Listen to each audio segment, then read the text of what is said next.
So this is the azolla in a rice paddy with Lombok here. Yes, But this is a Bali culture, and they're using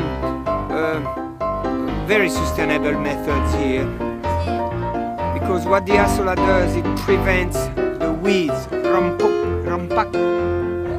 ramput, yeah, from growing here, and then they grow the azolla, which double in size every 5 days, and also one's got a backyard here, and that helps the fertility because the biomass is growing more and more, without any fertilizer. Oh, look at that, that's a water hyacinth here that they're using. So everything is